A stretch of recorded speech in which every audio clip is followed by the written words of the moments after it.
이런 경험 있으신가요?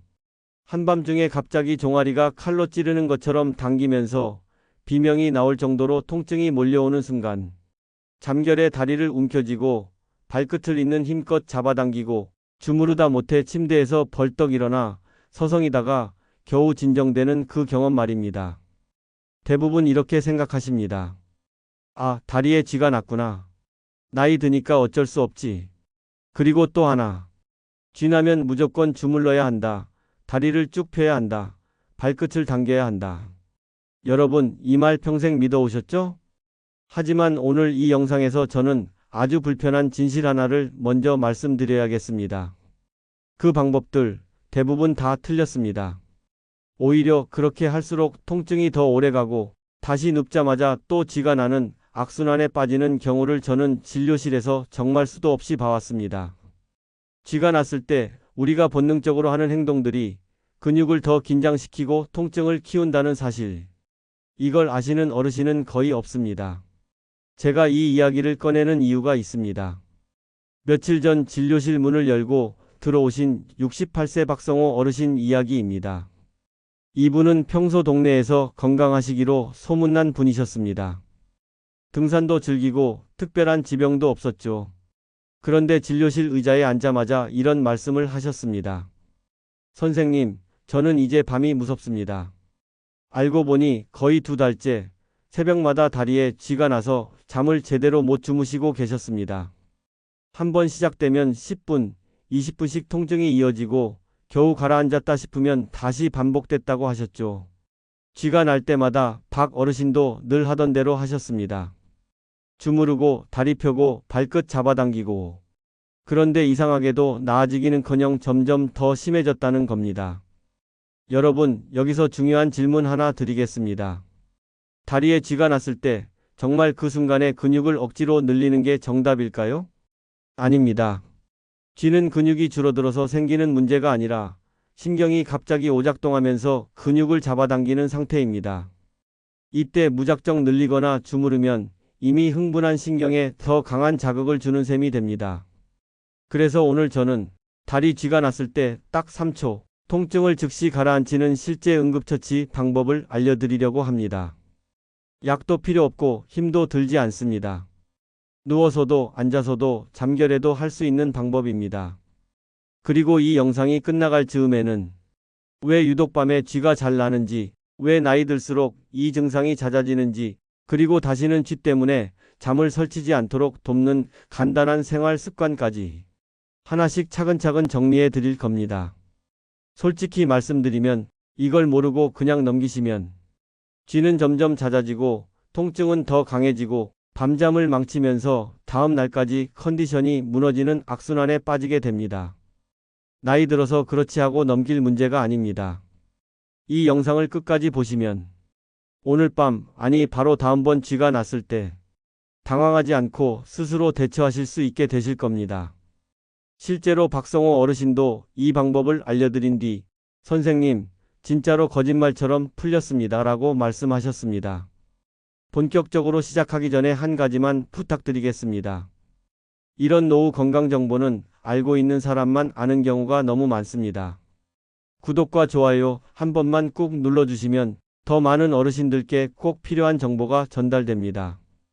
그럼 지금부터 다리에 쥐가 났을 때 통증을 즉시 멈추는 3초 응급처치 차분히 하나씩 알려드리겠습니다. 다리에 쥐가 났을 때 우리가 평생 당연하게 해오던 행동들, 주무르고 잡아당기고 비틀고 다리를 있는 힘껏 펴버리는 그 행동들이 생각보다 근육에는 별 도움이 안 되고 오히려 신경을 더 자극해서 통증을 오래 끄는 경우가 많다고요. 그러면 도대체 어떻게 해야 하느냐? 이 부분이 제일 궁금하시죠? 여러분, 쥐는 근육이 갑자기 줄어들어서만 생기는 게 아닙니다. 그 근육을 움직이라고 신호를 보내는 신경이 갑자기 과하게 흥분해서 멋대로 근육을 꽉 잡아당기는 현상입니다. 그래서 겉으로 보기엔 종아리가 문제 같지만 실은 그 뒤에서 조종하는 신경 스위치가 고장난 상태라고 보시면 됩니다. 그래서 오늘 제가 알려드릴 3초 응급처치는 근육을 억지로 늘려서 풀어주자가 아니라 신경 스위치를 잠깐 꺼준다라고 이해하시면 쉽습니다. 방법은 아주 간단합니다. 하지만 이 간단한 걸 제대로 아는 분이 거의 없습니다. 첫 번째, 쥐가 나는 순간 제일 먼저 하실 일은 다리를 억지로 움직이지 않는 것입니다. 놀라서 갑자기 몸을 확 뒤집거나 다리를 번쩍 들어 올리거나 발끝을 있는 힘껏 위로 젖히면 그 순간 근육과 신경이 동시에 비명을 지르게 됩니다. 두 번째, 쥐가 난 쪽 다리의 발바닥을 찾습니다. 무릎이나 종아리가 아닙니다. 겉으로 보기엔 종아리가 터질 것처럼 아프지만 제가 집어야 할 곳은 그 아픈 곳이 아니라 쥐가 난 다리의 발바닥 한가운데입니다. 발바닥을 한번 떠올려 보세요. 발뒤꿈치와 발가락 사이에 조금 푹 들어간 느낌의 중앙 부분이 있을 겁니다. 딱 그 지점이 오늘의 핵심입니다. 세 번째, 그 지점을 엄지손가락이나 손바닥으로 꾹 눌러줍니다. 여기서 중요한 건 살살 문지른다가 아니라 짧고 단단하게 눌러준다는 겁니다. 시간은 얼마나? 딱 3초입니다. 하나, 둘, 셋. 이렇게 속으로 세시면서 발바닥 중앙을 꾹 눌러주세요. 이때 너무 무리해서 발이 더 아플 정도로 힘을 주실 필요는 없습니다. 그렇다고 그냥 살짝 스치는 정도로 누르면 효과가 떨어집니다. 본인이 느끼기에 분명히 눌리고 있다. 자극이 오긴 온다. 이 정도의 힘이면 충분합니다. 이 세 가지만 기억하시면 됩니다. 다리를 갑자기 세게 움직이지 않는다. 쥐가 난 다리의 발바닥 중앙을 찾는다. 3초 동안 꾹 눌러준다. 이 행동 하나가 근육이 아니라 신경을 먼저 자극해서 과하게 흥분한 신호를 끊어주는 역할을 합니다. 쉽게 말하면 야, 그만 잡아당겨. 이제 멈춰. 이런 명령을 보내는 셈이죠. 실제로 박성호 어르신께 이 방법을 처음 알려드렸을 때도 반응이 딱 이랬습니다. 선생님, 아픈 건 종아리인데 왜 발바닥을 누르라고 하세요? 처음 듣는 분들은 거의 다 이렇게 말씀하십니다. 그래서 제가 그렇게 설명드렸습니다. 지금 종아리가 아픈 건 맞습니다. 그런데 그 종아리를 잡아당기는 스위치는 발바닥 쪽 신경에서 같이 조절을 받거든요. 우리는 아픈 곳을 직접 때리는 대신 그 스위치 쪽을 살짝 눌러서 꺼주는 겁니다. 며칠 뒤에 박 어르신이 진료실에 다시 오셔서 하신 말씀이 지금도 생각납니다. 선생님, 진짜 신기하더라고요. 쥐가 나길래 또 종아리를 붙잡으려다가 선생님 말씀 생각나서 발바닥을 먼저 눌렀거든요. 그랬더니 예전처럼 10분, 20분씩 안 가고 한 23분 사이에 통증이 훨씬 빨리 가라앉았습니다. 완전히 한 번에 사라지는 경우도 있고 처음엔 조금 남아 있을 수 있습니다. 하지만 대부분의 환자분들이 통증이 줄어드는 속도가 다르다. 다시 울컥 올라오는 느낌이 덜하다. 이렇게 말씀하십니다. 혹시 이런 걱정이 드시는 분도 계실 겁니다. 아니, 나는 쥐 나면 발까지 손이 잘 안 가는데요? 잠결에 몸이 굳어버려서 움직이기가 너무 힘들어요. 그럴 땐 두 가지를 기억해 주세요. 하나는 옆에 가족이 계시면 대신 눌러달라고 부탁하는 겁니다. 특히 부부가 같이 주무시는 경우에는 쥐가 잘 나는 쪽 발바닥 위치를 미리 서로 확인해 두셨다가 야간에 나 또 쥐 났어 하는 순간 그쪽 발바닥 중앙을 가족이 대신 3초 눌러주는 겁니다. 생각보다 효과가 좋아서 이제는 새벽에 덜 깨운다고 하시는 배우자분들도 많습니다. 또 하나는 침대 끝이나 벽을 이용하는 방법입니다. 손이 잘 안 가는 분들은 침대 끝에 발바닥 중앙을 대고 살짝 밀어주듯이 눌러주셔도 됩니다. 물론 손으로 눌러주는 것만큼 정교하진 않지만 그 순간 아무것도 안 하는 것보다는 훨씬 낫습니다. 여기서 다시 한번 정리하겠습니다. 쥐가 났을 때 가장 많이 하시는 잘못된 응급대처 세 가지가 있습니다. 첫째, 놀라서 다리를 번쩍 들어 올리는 것. 혈관과 근육, 신경이 한꺼번에 긴장하면서 통증 자극이 더 커질 수 있습니다. 둘째, 아픈 부위를 무작정 세게 주무르는 것. 손으로 세게 문지르면 뭔가 하고 있다는 느낌은 들지만 이미 극도로 긴장한 근육과 신경에는 오히려 악재가 될 수 있습니다. 셋째, 발끝을 한 번에 아주 세게 위로 젖히는 것. 이 방법은 어느 정도 도움이 되는 분도 있지만 심하게 하면 근육이 더 찢어지는 느낌을 받으실 수 있고 당장 통증이 덜해진 것 같아도 다시 누웠을 때 쥐가 한 번 더 오는 경우가 많습니다. 반대로 오늘 제가 드린 3초 응급처치는 근육을 억지로 잡아당기지 않고 신경을 먼저 눌러서 진정시킨다는 점에서 완전히 다릅니다. 그래서 꼭 기억해 두셨으면 좋겠습니다. 쥐가 난 순간 머릿속에서 자동으로 떠올라야 할 한 문장. 종아리가 아니라 발바닥을 먼저 눌러라. 이 한 문장만 머릿속에 새겨두셔도 앞으로 다리 쥐로 고생하시는 밤이 훨씬 줄어드실 겁니다. 그럼 이제 궁금해지시죠? 선생님, 응급처치는 알겠는데 왜 나는 이렇게 자주 쥐가 나는 걸까요? 물도 챙겨 마시고 마그네슘도 먹어봤는데 왜 좋아지지 않는 걸까요? 다음 페이지에서는 유독 밤에 특히 새벽녘에 쥐가 잘 생기는 이유, 그리고 나이 들수록 근육과 혈관, 신경이 어떻게 변하면서 이 증상이 더 자주 나타나는지, 또 어떤 생활 습관이 쥐를 더 심하게 만드는지 하나씩 풀어서 설명드리겠습니다. 조금만 더 집중해서 같이 따라와 주세요. 오늘 이 내용이 여러분 인생의 밤잠을 바꿀 수도 있습니다. 앞에서 3초 응급처치를 알려드렸죠. 이 방법은 지금 이 순간의 통증을 빠르게 멈추는데 정말 큰 도움이 됩니다. 하지만 여기서 끝이 아닙니다. 많은 분들이 이렇게 말씀하십니다. 선생님, 방법은 알겠는데요. 왜 나는 꼭 밤에만 쥐가 나는 걸까요? 낮에는 괜찮은데 자다가만 꼭 이래요. 이 질문이 아주 중요합니다. 다리 쥐는 이유 없이 찾아오지 않습니다. 특히 밤에 반복되는 쥐는 몸이 보내는 분명한 신호입니다. 여러분, 밤에 몸에서 어떤 일이 벌어지는지 아십니까? 낮 동안 활동하던 근육과 신경은 잠자리에 들면 자연스럽게 휴식 모드로 들어갑니다. 혈압은 내려가고 심장 박동도 느려지고 다리 쪽으로 가던 혈류량도 줄어듭니다. 젊을 때는 이 변화가 큰 문제가 되지 않습니다. 하지만 나이가 들수록 이야기가 달라집니다. 혈관은 점점 탄력을 잃고 근육은 예전처럼 수분을 잡아두지 못하고 신경은 자극에 예민해집니다. 이 상태에서 잠들면 다리 근육은 충분한 산소와 영양을 받지 못한 채 아주 예민한 상태로 버티게 됩니다. 그러다 작은 신호 하나, 예를 들면 자세를 바꾸는 순간, 발이 살짝 움직이는 순간에도 신경이 과민하게 반응하면서 근육을 한꺼번에 잡아당기게 됩니다. 그게 바로 야간 다리 쥐입니다. 그래서 밤에 쥐가 잘 나는 분들은 대부분 낮보다 밤에 증상이 심합니다. 특히 새벽 2시에서 5시 사이, 이 시간대에 자주 깨시는 분들은 혈류 변화와 신경 민감도가 겹치는 경우가 많습니다. 여기서 많은 분들이 물이 부족해서 그렇다더라.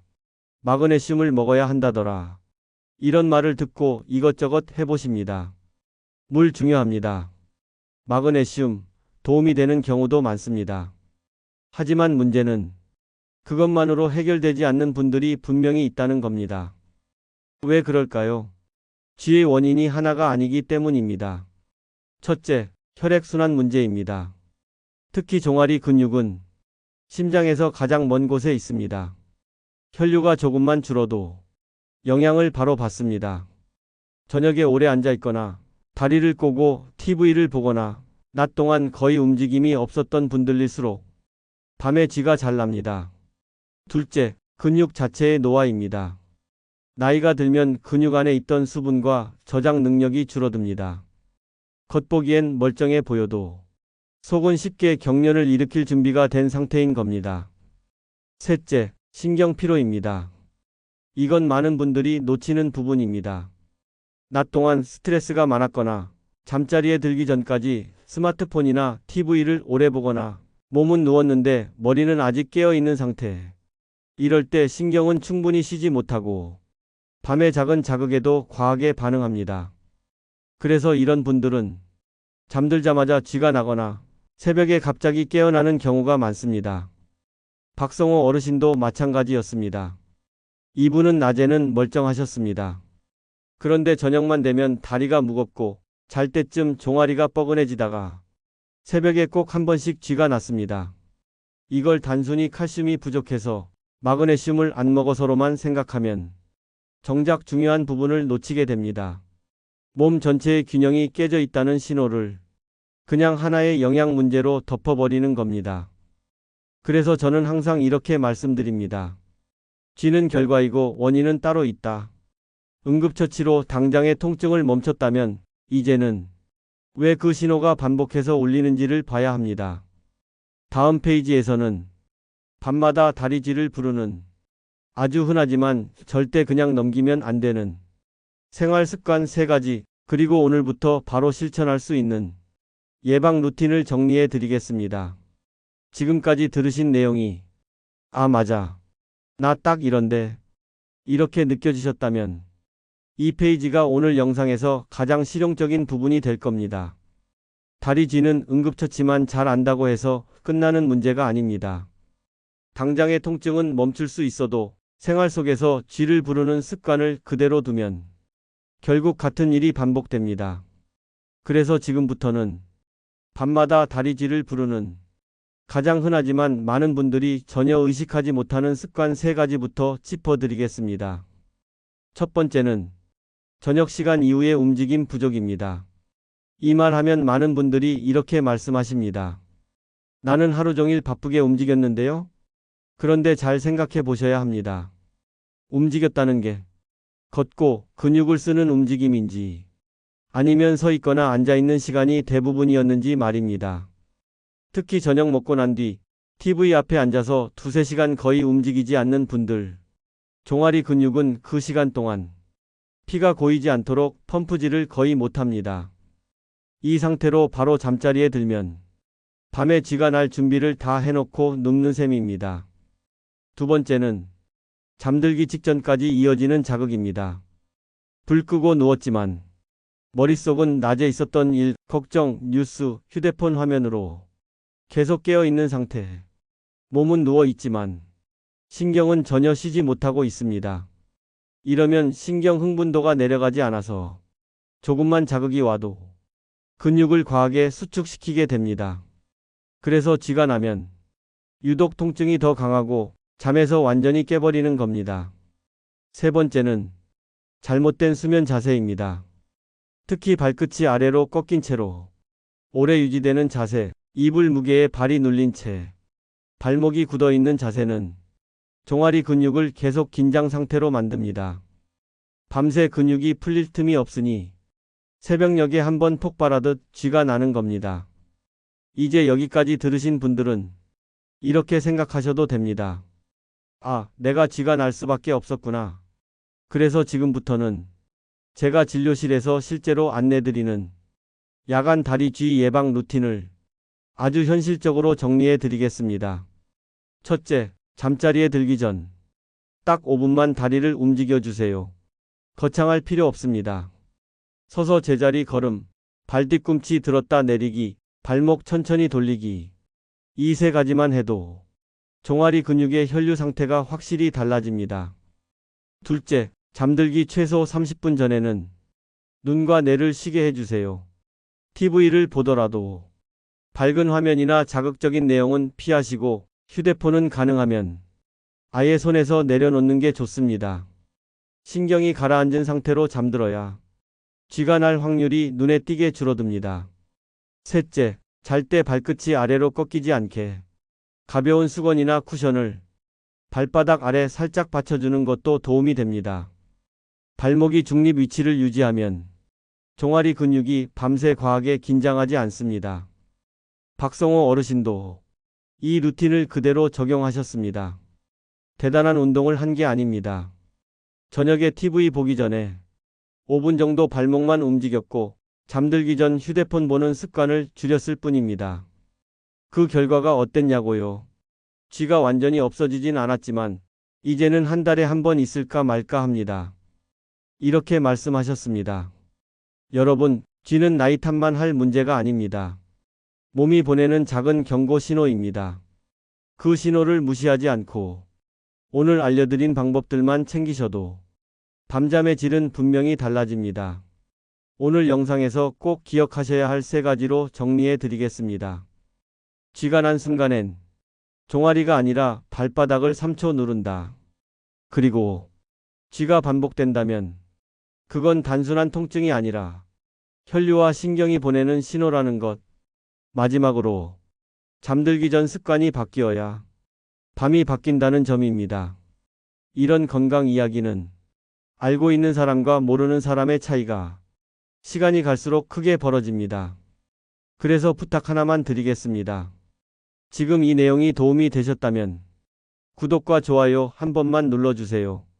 여러분의 작은 클릭이 저 같은 의사들이 현장에서 보고 느낀 진짜 노후 건강 이야기를 더 많은 어르신들께 전할 수 있는 힘이 됩니다. 앞으로도 병원에서는 미처 설명 못 들으셨던 이야기들, 집에서 혼자서도 바로 실천할 수 있는 건강 정보들 계속해서 전해드리겠습니다.